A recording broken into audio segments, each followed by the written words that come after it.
বেগম জিয়ার শারীরিক অবস্থার অবনতি, সংকটাপন্ন অবস্থায় সিসিইউতে নিবিড় পর্যবেক্ষণে পরবর্তী করণীয় ঠিক করবে মেডিকেল বোর্ড, দোয়া চান বিএনপি নেতারা। দেশের আদালতে প্রথম কোনো ব্রিটিশ এমপির সাজা, প্লট দুর্নীতি মামলায় টিউলিপের 2 বছরের কারাদণ্ড, মা রেহানার 7 ও খালা শেখ হাসিনার 5 বছরের জেল। পিলখানা হত্যায় জড়িত সবাইকে বিচারের আওতায় আনার দাবি, স্বাধীন তদন্ত কমিশনের প্রতিবেদন ওয়েবসাইটে প্রকাশের আহ্বান, স্বজনের নিরাপত্তা চায় ভুক্তভোগীদের পরিবার। বাংলাদেশ নিয়ে বহির্বিশ্বে নেতিবাচক প্রচারের প্রভাব রফতানি খাতে, জানালেন বাণিজ্য উপদেষ্টা। রাজনৈতিক অস্থিরতায় আগ্রহী নন বিদেশি ক্রেতা, দাবি বিকেএমই এর।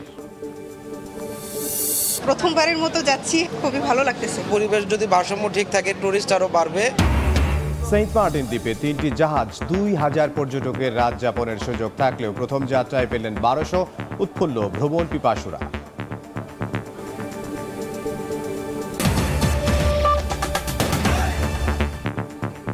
সময় সংবাদের সঙ্গে আছে আমি ইমদাদুল হক। বিএনপি চেয়ারপারসন বেগম খালেদা জিয়ার শারীরিক অবস্থার কিছুটা অবনতি হয়েছে। সংকটাপন্ন অবস্থায় তিনি চিকিৎসকের নিবিড় পর্যবেক্ষণে আছেন বলে জানিয়েছেন দলটির নেতারা। মহাসচিব জানান, দেশি বিদেশি চিকিৎসকদের নিবিড় পর্যবেক্ষণে চলছে তার চিকিৎসা। পরবর্তী করণীয় ঠিক করবে মেডিকেল বোর্ড। বেগম জিয়ার জন্য দেশবাসীর কাছে দোয়া চেয়েছেন বিএনপির সিনিয়র যুগ্ম মহাসচিব রুহুল কবির রিজভী। নানা রোগে আক্রান্ত বিএনপি চেয়ারপারসন বেগম খালেদা জিয়া ফুসফুসে সংক্রমণ নিয়ে গত 23শে নভেম্বর হাসপাতালে ভর্তি হন। এভারকেয়ার হাসপাতালে ভর্তির পর অবস্থার অবনতি হলে সিসিইউতে নেওয়া হয় তাকে। 5 দিন পরও বিএনপি নেত্রীর অবস্থা অপরিবর্তিত। সোমবার সকালে বিএনপি মহাসচিব মির্জা ফখরুল ইসলাম আলমগীর জানান, অত্যন্ত অসুস্থ বেগম জিয়া দেশি বিদেশি চিকিৎসকদের নিবিড় পর্যবেক্ষণে আছেন। এই দেশের সবচেয়ে জনপ্রিয় নেত্রী এবং গণতন্ত্রের আপসীন নেত্রী দেশনেত্রী বেগম খালেদা জিয়া এখন অত্যন্ত অসুস্থ, তিনি হাসপাতালে আছেন। সারা দেশের মানুষ তার রোগ মুক্তির জন্যে আল্লাহ তাআলার কাছে দোয়া চাইছেন। আমরা এই অনুষ্ঠান থেকেও আমরা তার জন্য দোয়া চাইছি, আল্লাহ তাআলা তাকে যেন অত্যন্ত দ্রুত সুস্থ করে দেন এবং আমাদের মাঝে এসে পৌঁছান এবং কাজ করার আমরা সুযোগ, আমরা তার নেতৃত্বে কাজ করতে পারি। গুলশানে বিএনপি চেয়ারপারসনের কার্যালয়ে বিশিষ্ট রাজনীতিবিদ ও অর্থনীতিবিদ ডক্টর রেজা কিবরিয়ার বিএনপিতে যোগদান অনুষ্ঠানে মির্জা ফখরুল বলেন, জনগণের সমর্থনে তারা ক্ষমতায় গেলে গণতান্ত্রিক ও অর্থনৈতিক সমৃদ্ধ বাংলাদেশ গড়ে তুলবে বিএনপি। আমাদের ভারপ্রাপ্ত চেয়ারম্যান তারেক রহমানের নেতৃত্বে আমরা অনেকগুলো কর্মসূচি ঘোষণা করেছি এবং আমরা সবচেয়ে বড় জিনিস হচ্ছে যেটা যে আমরা তার নেতৃত্বেই এই আন্দোলন করেছি দীর্ঘ 15 বছর এবং আমরা আগামীতে তার নেতৃত্বেই বাংলাদেশে জনগণ যদি আমাদেরকে সমর্থন করে, আমরা বাংলাদেশের সত্যিকার অর্থেই একটা গণতান্ত্রিক অর্থনৈতিক দিক দিয়ে সমৃদ্ধ একটা রাষ্ট্র নির্মাণ করতে চাই। এদিন রাজধানীর আগারগাঁওয়ে জাতীয় আর্কাইভ ভবনের অডিটোরিয়ামে এক সেমিনারে বিএনপির সিনিয়র যুগ্ম মহাসচিব রুহুল কবির রিজভীও বেগম জিয়ার অসুস্থতা নিয়ে কথা বলেন। দেশবাসীর কাছে দোয়া চান তিনি। নেত্রী এখন এমন একটি জীবনের সন্ধিক্ষণে এসে উপস্থিত হয়েছেন যে আমরা প্রত্যেকেই একটি উদ্বেগ উৎকণ্ঠার মধ্যে দিন যাপন করছি। আল্লাহ যেন খুব দ্রুত তাকে সুস্থতা দান করেন এবং আবারও তিনি আগের মতো, পূর্বের মতো তিনি যাতে আমাদের মাঝে ফিরে আসতে পারেন। 9 দিন ধরে হাসপাতালে ভর্তি বেগম জিয়ার শারীরিক অবস্থার খোঁজ নিতে প্রতিদিনই রাষ্ট্র, সরকার ও বিভিন্ন রাজনৈতিক দলের নেতারা সহ তার শুভাকাঙ্ক্ষীরা ভিড় করছেন এভারকেয়ারের সামনে। বিভিন্ন জনপদের পর আহমেদ সালেহিন, সময় সংবাদ, ঢাকা। অন্যান্য প্রসঙ্গ, দেশের আদালতে প্রথম কোনো ব্রিটিশ এমপির সাজা হলো। প্লট দুর্নীতি মামলায় টিউলিপ সিদ্দিকের 2 বছরের কারাদণ্ড ঘোষণা করেন ঢাকার 4র্থ বিশেষ জজ আদালত। তার মা শেখ রেহানার 7 ও খালা শেখ হাসিনার 5 বছরের জেল হয়েছে। টিউলিপকে শাস্তির আওতায় আনতে রাষ্ট্রীয়ভাবে উদ্যোগ নেওয়া হবে বলে জানিয়েছেন দুদকের আইনজীবী। মায়ের নামে সরকারি জমি বরাদ্দ দেওয়ার জন্য খালা শেখ হাসিনাকে প্রভাবিত করেন ব্রিটিশ এমপি টিউলিপ সিদ্দিক। পরে শেখ রেহানার নামে রাজধানীতে একাধিক সম্পত্তির তথ্য হলফনামায় গোপন করেন তিনি। পূর্বাচলে তার নামে 10 কাঠা প্লট বরাদ্দের আদেশ দেন তৎকালীন প্রধানমন্ত্রী শেখ হাসিনা। এমন অভিযোগে দুদকের মামলায় আসামিদের দোষী সাব্যস্ত করে সোমবার রায় ঘোষণা করেন ঢাকার 4র্থ বিশেষ জজ মোহাম্মদ রবিউল আলম। এর মধ্য দিয়ে দেশের আদালতে প্রথম কোন ব্রিটিশ এমপির সাজা হলো। তাকে শাস্তির আওতায় আনতে রাষ্ট্রীয়ভাবে উদ্যোগ নেওয়া হবে বলে জানিয়েছেন দুদকের আইনজীবীরা। টিউলিপ সিদ্দিক ব্রিটিশ এমপি হওয়া সত্ত্বেও উনি বাংলাদেশের নাগরিক আছেন, ভোটার আছেন, এই বিষয়টা আমাদের কাছে তথ্য আছে। উনি একদিকে বাংলাদেশের নাগরিক, একদিকে ব্রিটিশ নাগরিক। এই সাজার বিষয় আমাদের কমিশনকে অবহিত করব। কমিশন বাংলাদেশ সরকারের সাথে কমিউনিকেট করবে এবং বাংলাদেশ সরকার পরবর্তীতে ব্রিটিশ সরকার বা আসামিরা যে আসামি দেশে আছে, পলাতক আছে, সেই সব দেশের সরকারের সাথে কমিউনিকেট করবে। একই মামলায় শেখ হাসিনাকে 5 বছর ও তার বোন শেখ রেহানাকে 7 বছরের কারাদণ্ড দিয়েছেন আদালত। রায় পড়ার সময় বিচারক পর্যবেক্ষণে বলেন, প্রধানমন্ত্রী হয়ে ফৌজদারি অসদাচরণ করেছেন শেখ হাসিনা। সর্বোচ্চ সাজা যাবজ্জীবন প্রার্থনা করেছিলাম আদালতের নিকট। আদালত শেখ রেহানাকে 7 বছরের কারাদণ্ড, 1 লক্ষ টাকা জরিমানা, টিউলিপ সিদ্দিককে 2 বছরের কারাদণ্ড, 1 লক্ষ টাকা জরিমানা, অনাদায়ে 6 মাসের কারাদণ্ড। শেখ হাসিনা সহ আরও 14 জন আসামিকে 5 বছর কারাদণ্ড, 1 লক্ষ টাকা করে জরিমানা এবং অনাদায়ে 6 মাসের দণ্ড। অবৈধভাবে প্লট বরাদ্দের যোগসাজশের দায়ে বাকি 14 জনকে 5 বছরের কারাদণ্ড ও 1 লাখ টাকা অর্থদণ্ড দেন আদালত। শেখ রেহানার নামে পূর্বাচলের প্লটটি বাতিল করে রাজুককে প্রয়োজনীয় ব্যবস্থা নেওয়ার নির্দেশ দেওয়া হয়। আসিফ মোহাম্মদ সিয়াম, সময় সংবাদ, ঢাকা। নারায়ণগঞ্জ সিটি কর্পোরেশনের সাবেক মেয়র সেলিনা হায়াত আইভীর 5 মামলায় জামিন স্থগিতের আবেদন শুনানি আপিল বিভাগ। সোমবার সকালে আপিল বিভাগের 2 নম্বর আদালত এই আদেশ দেন। এ সময় শুনানির জন্য আগামী সপ্তাহে পাঠিয়ে দিয়েছেন আপিল বিভাগের 1 নম্বর আদালতে। এর আগে গেল 18 নভেম্বর আইভীর আরও 5টি মামলায় গ্রেফতার দেখাতে পুলিশের আবেদন মঞ্জুর করেন আদালত।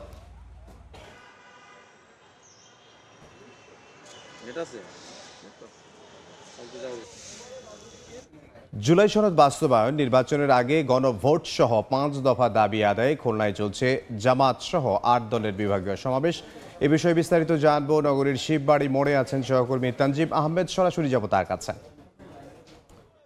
বাস্তবায়ন, জাতীয় নির্বাচনের আগে গণভোট সহ 5 দফা দাবিতে ইসলামী সমাবেশ, খুলনা বিভাগীয় সমাবেশ অনুষ্ঠিত হচ্ছে। কিছু সময় আগেই কিন্তু আমরা দেখেছি যে কিছু সময় আগে সেখানে প্রধান অতিথি বাংলাদেশ ইসলামীর আমির শফিকুর রহমান তিনি উপস্থিত হয়েছেন এবং এর কিছু সময় আগেই আসলে ইসলামী বাংলাদেশের যিনি আমির রয়েছেন তিনি উপস্থিত হন। কেন্দ্রীয় নেতারা আসতে শুরু করেছেন এবং এই মুহূর্তে কেন্দ্রীয় যে নেতারা রয়েছেন তারা বক্তব্য রাখছেন।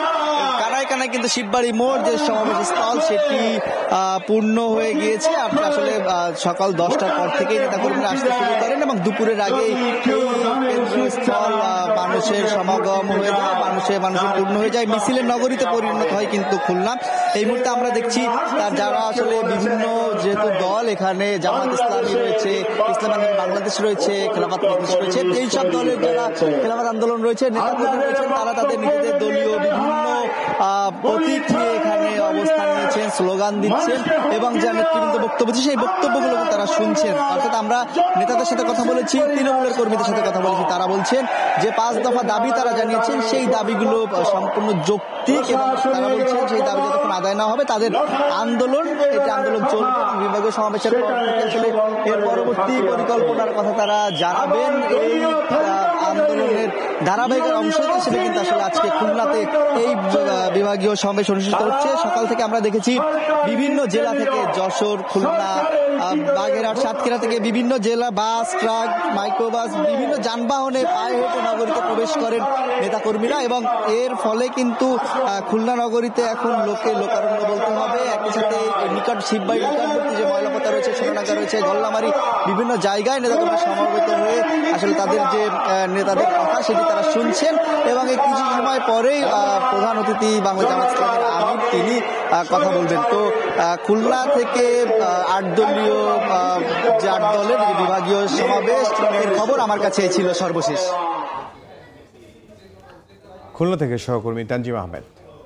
পিলখানা হত্যাকাণ্ডে জড়িত সবাইকে বিচারের আওতায় আনার দাবি জানিয়েছেন হত্যার শিকার সেনা কর্মকর্তাদের পরিবারের সদস্যরা। পাশাপাশি স্বাধীন তদন্ত কমিশনের প্রতিবেদন দ্রুত ওয়েবসাইটে প্রকাশের আহ্বান জানিয়েছেন তারা। এছাড়া নিরাপত্তার দাবিও জানান হত্যার শিকার পরিবারগুলো।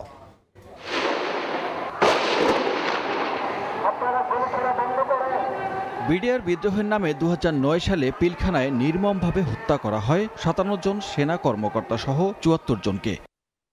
অন্তর্বর্তী সরকার দায়িত্ব নেয়ার পর 11 মাসের তদন্ত শেষে রোববার প্রধান উপদেষ্টার কাছে প্রতিবেদন দেয় স্বাধীন তদন্ত কমিশন। প্রতিবেদনে আসে সাবেক প্রধানমন্ত্রী শেখ হাসিনার নির্দেশে দলগতভাবে আওয়ামী লীগ, সাবেক মেয়র ফজলে নূর তাপস এবং সাবেক স্বরাষ্ট্রমন্ত্রী সাহারা খাতুনের ভূমিকা। এসেছে প্রতিবেশী দেশ ভারতের রোশানলের কথাও। তদন্ত প্রতিবেদন জমার পরদিন সোমবার সকালে সংবাদ সম্মেলন করে হত্যাকাণ্ডের শিকার সেনা কর্মকর্তাদের পরিবার। জড়িত সবাইকে বিচারের আওতায় আনার দাবি জানান তারা। যে সেনাবাহিনীর কর্মকর্তারা আমাদের বাবাদের সাথে 57 জন অফিসারদের সাথে বেইমানি করেছে, তাদের বিচার এর আওতায় নিয়ে আসতেই হবে। যদি এই মীর জাফরদের বিচার করা না হয় তাহলে কিন্তু ভবিষ্যতে আরেকটা পিলখানা হত্যাকাণ্ড করার সুযোগ রয়ে যাচ্ছে। সাক্ষী দিতে গিয়ে আমরা বিভিন্ন মহল থেকে বাধা পেয়েছি এবং আমাদের যে সাক্ষী সেগুলো কিছু কিছু মানুষের মনোপুত না হওয়ার কারণে আমাদের যথেষ্ট পরিমাণ হয়রানির ভেতর দিয়ে যেতে হয়েছে। এই সকল আর্মি অফিসার তাদের নিজেদের ভাইকে বেঁচে দিয়েছে শুধু কিছু র্যাঙ্ক পাওয়ার জন্য। তারা যতক্ষণ পর্যন্ত সিস্টেমে আছে ততক্ষণ পর্যন্ত আসলে দেশ স্বাধীন হয়নি। তদন্ত প্রতিবেদন ওয়েবসাইটে প্রকাশের আহ্বান জানানো হয় সংবাদ সম্মেলনে। আন্তর্জাতিক অপরাধ ট্রাইব্যুনালের চিফ প্রসিকিউটর দ্রুততম সেই রিপোর্টটি চিফ অ্যাডভাইজারের অফিস থেকে উনি গ্রহণ করেন এবং যত দ্রুত সম্ভব সকল ব্যক্তিবর্গ, সামরিক এবং বেসামরিক সকলকে যেন অ্যারেস্ট ওয়ারেন্ট জারি করা হয়। যে রিপোর্টটি প্রকাশ হয়েছে এটি যেন দ্রুত সময়ে ওয়েবসাইটে দেওয়া হয়, যেন এদেশের প্রতিটি মানুষ কেন কে কি কারণে এই হত্যাকাণ্ড ঘটিয়েছে বিষয়টি জানে। দেশের ইতিহাসের নির্মম হত্যাকাণ্ড নিয়ে দলগুলোকে রাজনীতি না করার আহ্বান জানিয়েছে নিহতদের পরিবারের সদস্যরা। নির্মমভাবে তো হত্যা করে তাদের শান্তি হয় নাই। সানবীর রূপল, সময় সংবাদ, ঢাকা। সময় সংবাদে আরও থাকছে। ঘূর্ণিঝড় ও বন্যায় এশিয়ার 4 দেশে প্রাণহানি 1000-এর বেশি। ইন্দোনেশিয়াতেই 502। উদ্ধার কাজে ধীরগতি, চুরি বেড়ে যাওয়ায় উদ্বেগে বাসিন্দারা। শুরু হলো বিজয়ের মাস ডিসেম্বর। 71-এর এ মাসেই পৃথিবীর মানচিত্রে স্থান করে নেয় লাল সবুজের বাংলাদেশ। পাকিস্তানি বাহিনীকে আত্মসমর্পণে বাধ্য করে স্বাধীনতা ছিনিয়ে আনে মুক্তিগামী জনতা। বিজয়ের 54তম বছরকে বরণ করতে ডিসেম্বরের প্রথম দিন ঢাকা বিশ্ববিদ্যালয়ে আয়োজিত হয় বিজয় শোভাযাত্রা। ইতিহাসবিদরা বলছেন যে লক্ষ্য নিয়ে বিজয় অর্জিত হয় তা আজও অধরা। শাহরিয়ার সৌমিকের রিপোর্ট বিস্তারিত। শোষণ আর বঞ্চনার বিরুদ্ধে ফুঁসে ওঠা বাঙালির ওপর গণহত্যায় মেতে ওঠে বর্বর পশ্চিম পাকিস্তানি শাসকেরা। কিন্তু দমে যায়নি বাঙালি, রক্তস্রোতে ভেসে ছিনিয়ে আনে স্বাধীনতার লাল সূর্য।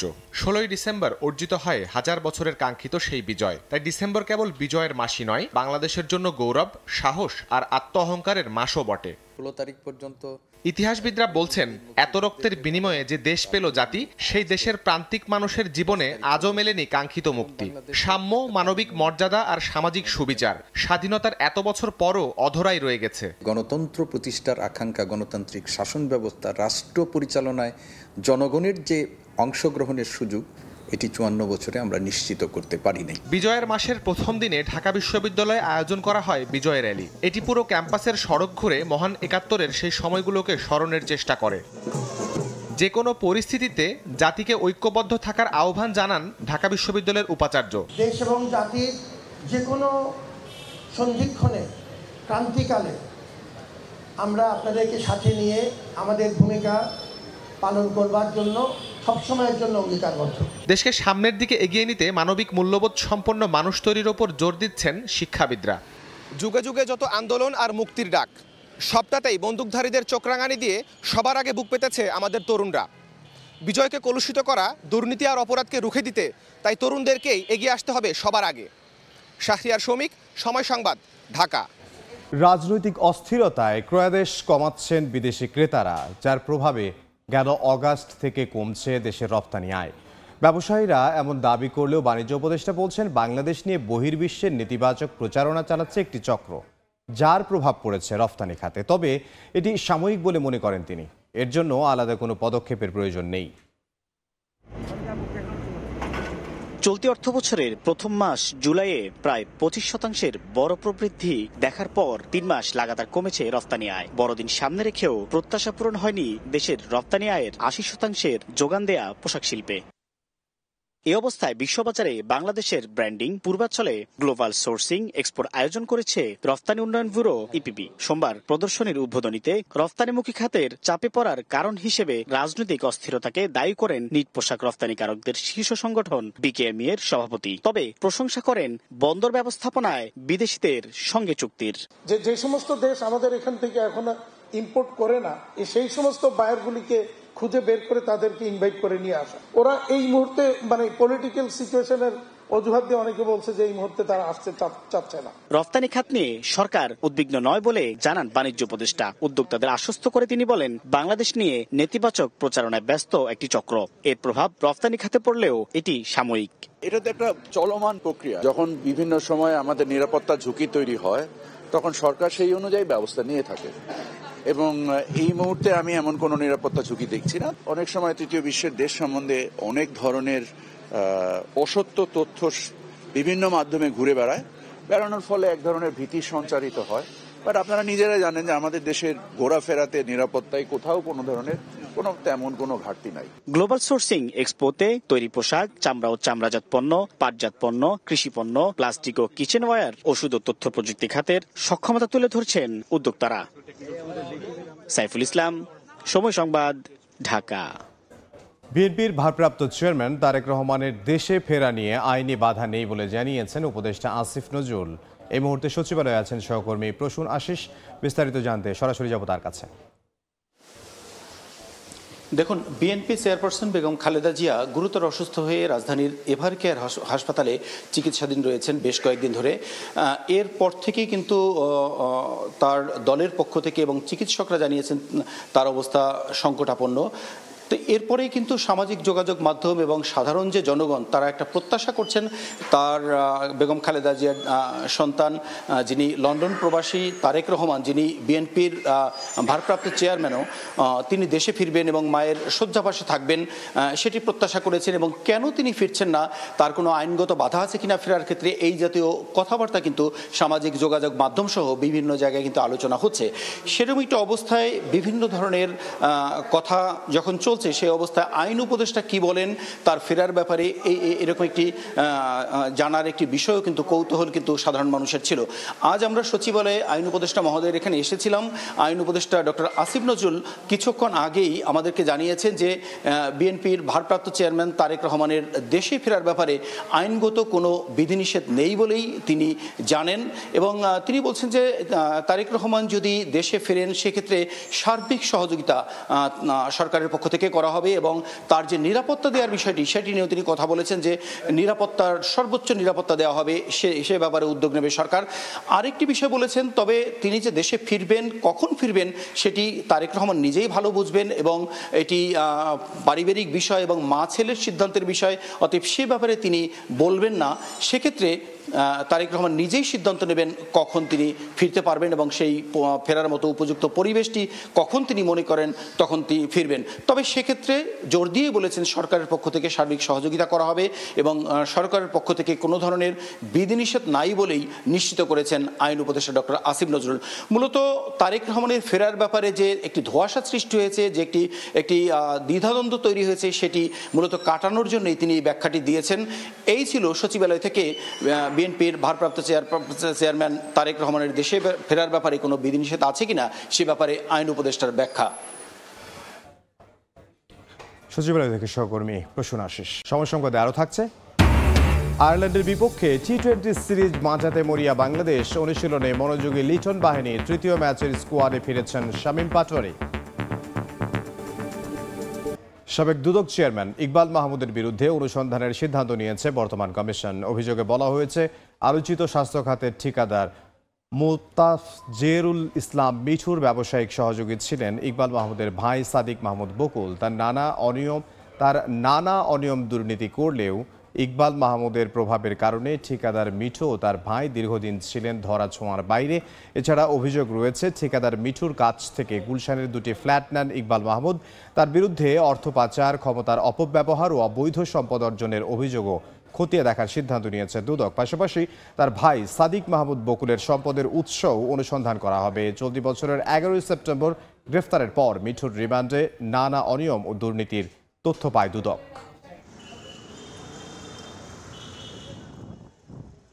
ভোলা বরিশাল সেতুর দাবিতে বোরহানউদ্দিনের 225 মেগাওয়াট বিদ্যুৎ কেন্দ্রের সামনে বিক্ষোভ করেছেন এলাকাবাসী। সেখানে আছেন সহকর্মী নাসির উদ্দিন লিটন। সরাসরি যাব তার কাছে। দ্বীপ জেলা ভোলার 20 লাখ মানুষের প্রধান সমস্যা সড়ক পথে দেশের মূল ভূখণ্ডের সাথে যোগাযোগ।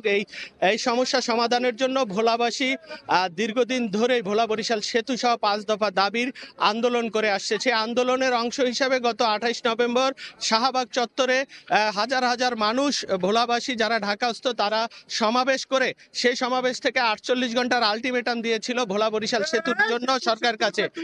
সেই আলটিমেটাম শেষ হয় আজকে ভোলা বোরহানউদ্দিন এবং লালমোহন উপজেলা থেকে এই আন্দোলনে অংশগ্রহণকারীরা যারা রয়েছেন তারা বোরহানউদ্দিনের শাহবাজপুর গ্যাস ক্ষেত্র এবং পথ পাড়ি দিয়ে আন্দোলনকারীরা এখন ভোলা 225 দিয়েছেন। সেই লক্ষ্যে ভোলা সদর থেকে প্রায় 35 কিলোমিটার পথ পাড়ি দিয়ে আন্দোলনকারীরা এখন ভোলা 225 মেগাওয়াট বিদ্যুৎ কেন্দ্রের সামনে অবস্থান করছে। প্রায় 1-1.5 ঘন্টা পর্যন্ত এখানে বিক্ষোভ করতে দেখা গেছে। এখানে নানা রকমের ভোলা বরিশাল সেতু তারা দাবি জানাচ্ছে সরকারের কাছে। আমরা আপনার মাধ্যমে আমি দর্শকদের জানাতে চাই যে এই আন্দোলনের হলো ভোলা বরিশাল সেতুর তারা দাবি জানাচ্ছে সরকারের কাছে। আপনার মাধ্যমে আমি দর্শকদের জানাতে চাই যে এই আন্দোলনের দাবিতে গত 11 নভেম্বর ভোলার চরফেশন থেকে, ভোলার সর্বদক্ষিণের উপজেলা চরফেশন থেকে একদল তরুণ তারা ঢাকা অভিমুখে যাত্রা করেছে। তারা তেতুলিয়া নদী এবং প্রমত্তা পদ্মা পাড়ি দিয়ে তারা ঢাকা গিয়ে প্রায় 1 সপ্তাহের মতো শাহবাগ এবং শহীদ মিনারে অবস্থান করেছে, যেন ভোলার মানুষের প্রাণের দাবি ভোলা বরিশাল সেতু সহ যে 5 দফা দাবি, সেই দাবিগুলো যেন তারা পূরণ করে। এই তরুণদের সেই দাবির সাথে গত 28 নভেম্বর ঢাকাস্থ ভোলাবাসী কয়েক হাজার ভোলাবাসী তারা সেখানে অবস্থান করে। আজকের এখনকার যে চিত্র সেটা যদি বলি, এখানে বিপুল সংখ্যক আন্দোলনকারী রয়েছে। এই বিদ্যুৎ কেন্দ্রটির সামনে আইন শৃঙ্খলা রক্ষাকারী বাহিনীরও কঠোর অবস্থান রয়েছে। এই মুহূর্তে বিদ্যুৎ প্লান্টের সাথে আন্দোলনকারীদের কথা চলতেছে। আন্দোলনকারীদের দাবি যে বিদ্যুৎ কেন্দ্রটি তাদের দাবি অনুযায়ী বন্ধ করে দিতে হবে, ভোলা থেকে যেন আর কোনো বিদ্যুৎ দেশের কোথাও না যায় সে বিষয়ে কথা চলছে। কি কথা হয়, কি সিদ্ধান্ত হয় সেটা আমরা পরবর্তীতে জানাতে পারবো। এইটুকুই ছিল আমার কাছে বোরহানউদ্দিন বিদ্যুৎ কেন্দ্র থেকে সর্বশেষ খবর। ভোলা থেকে সহকর্মী নাসির উদ্দিন লিটন। অবশেষে সেন্ট মার্টিন দ্বীপে গেল 3টি জাহাজ। সেখানে 2000 পর্যটকের রাত্রি যাপনের সুযোগ থাকলেও চলতি মৌসুমের প্রথম যাত্রায় সেন্ট মার্টিন গেছেন 1200 পর্যটক। বলছেন নির্দেশনা মেনেই ভ্রমণ করবেন প্রবাল দ্বীপে। দীর্ঘ 10 মাস পর চলতি মৌসুমে সেন্ট মার্টিন দ্বীপে প্রথম যাত্রা। ভোর না হতে কক্সবাজারের নুনিয়ারছড়া ঘাটে উপচে পড়া ভিড় পর্যটকদের। সড়কে দেখা যায় দীর্ঘ যানজট। সেন্ট মার্টিন যেতে পর্যটকদের দীর্ঘ সারি, করা হয় বেশ কয়েকটি লাইন। 12 নির্দেশনা বাস্তবায়নে তৎপর জেলা প্রশাসন ও পরিবেশ অধিদপ্তর। প্লাস্টিক কিংবা পলিথিন দেখলেই নেওয়া হচ্ছে ব্যবস্থা, করা হচ্ছে সচেতন। পরিবেশ সংক্রান্ত যে 12টি নির্দেশনা দেওয়া হয়েছে সেই নির্দেশনা প্রতিপালনের জন্য আমরা সচেতন করতেছি। সেই সাথে প্লাস্টিক পণ্য যেন তারা নিয়ে না ওঠে সে ব্যাপারে আমরা ব্যবস্থা নিচ্ছি। রাত্রি যাপনের অনুমতি থাকায় আগামী 2 মাস কক্সবাজার সেন্ট মার্টিন রুটে প্রতিদিন চলাচল করবে 6টি জাহাজ। 2 মাস আছে সেটা পরিচালনা করে কিছুটা ঘুরে দাঁড়ানোর জন্য। চলতি মৌসুমের প্রথম যাত্রায় পর্যটকরা ছিলেন খুবই উৎফুল্ল। জাহাজে ছবি তোলা থেকে শুরু করে গান বাজনা কিংবা প্রকৃতি উপভোগে ব্যস্ত হয়ে পড়েন ভ্রমণ পিপাসুরা। এনভায়রনমেন্টটা বা সব ক্লিনলিনেস সবকিছুই হয়তো আপ টু দ্য মার্ক থাকবে। প্রথমবারের মতো যাচ্ছি হাজবেন্ডের সাথে, খুবই ভালো লাগতেছে। আমাদেরকে যে 12টি নির্দেশনা দেওয়া হয়েছে এটা আমি মনে করি পরিবেশের জন্য খুবই উপকার এবং আমাদের পরিবেশ যদি ভারসাম্য ঠিক থাকে টুরিস্ট আরও বাড়বে। আর পর্যটকদের নিরাপত্তাকে সর্বোচ্চ গুরুত্ব দিয়ে দেখছে ট্যুরিস্ট পুলিশ।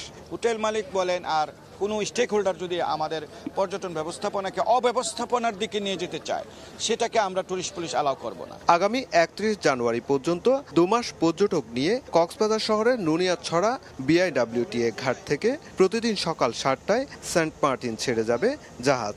বিকেল 3টায় সেন্ট মার্টিন থেকে কক্সবাজারের উদ্দেশ্যে রওনা হবে জাহাজগুলো।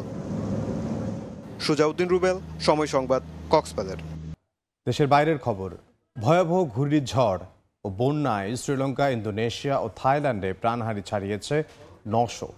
এখনও নিখোঁজ রয়েছেন অনেকেই। চলছে উদ্ধার কাজ। এদিকে ঘূর্ণিঝড়ে বিধ্বস্ত ইন্দোনেশিয়ায় বন্যায় ক্ষতিগ্রস্তদের উদ্ধারে চলছে কার্যক্রম। ইন্দোনেশিয়ার সুমাত্রার আচেহ, নর্থ সুমাত্রা ও ওয়েস্ট সুমাত্রার 3 প্রদেশে প্রাকৃতিক দুর্যোগের ভয়াবহতা সবচেয়ে বেশি। ঘূর্ণিঝড় সেনিয়ার আঘাতে পাহাড় ধসের ঘটনায় এখনও নিখোঁজ অনেকেই। সেন্ট্রাল তাপানুলি ও সিভলগায় সড়ক যোগাযোগ বিচ্ছিন্ন। এ অবস্থায় সমুদ্রপথে ত্রাণ পৌঁছানোর প্রস্তুতি চলছে। ঘূর্ণিঝড়ের ক্ষতচিহ্ন দৃশ্যমান গ্রামগুলোতেও। বাসিন্দারা জানান, পানি নেমে গেলেও রাস্তাঘাট পরিষ্কার না হওয়ায় স্বাভাবিক হয়নি চলাচল। চুরি ও লুটপাটের ভয়ে ঘরবাড়ি ছেড়ে আশ্রয়কেন্দ্রে যাননি অনেকেই। সুমাত্রার কয়েকটি এলাকায় দোকানপাটেও ঘটেছে চুরির ঘটনা। পুলিশ বলছে, দুর্গত এলাকায় ত্রাণ না পৌঁছানোয় এমন ঘটনা ঘটাচ্ছেন কেউ কেউ।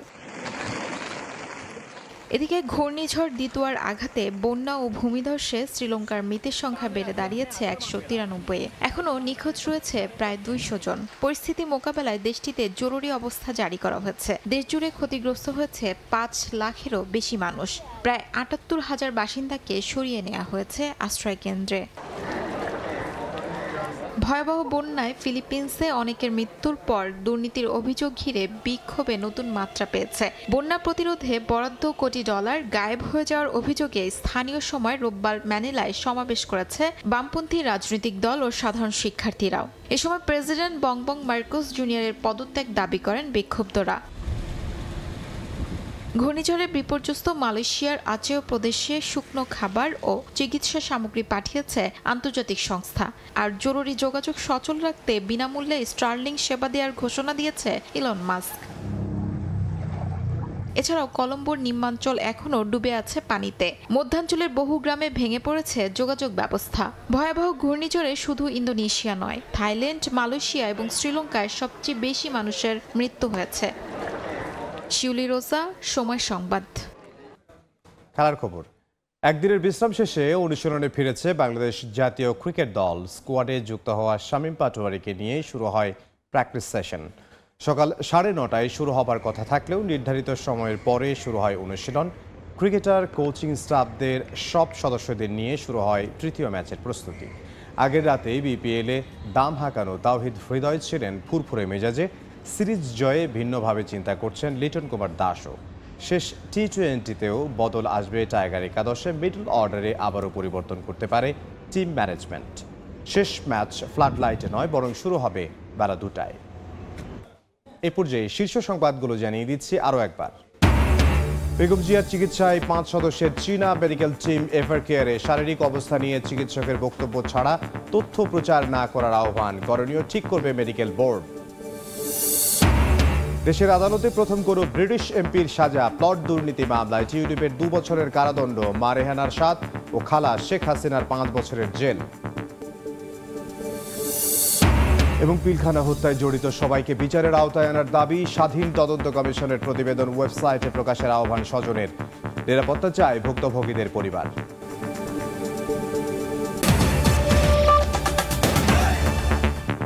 এ ছিল বিকেল 3টার সময় সংবাদে। এরপর আন্তর্জাতিক সময় সঙ্গে থাকবেন সহকর্মী রোজা চৌধুরী। ধন্যবাদ ইমদাদ। আন্তর্জাতিক সময় নিয়ে আসছে কিছুক্ষণ পর, সঙ্গে থাকুন সময়ের।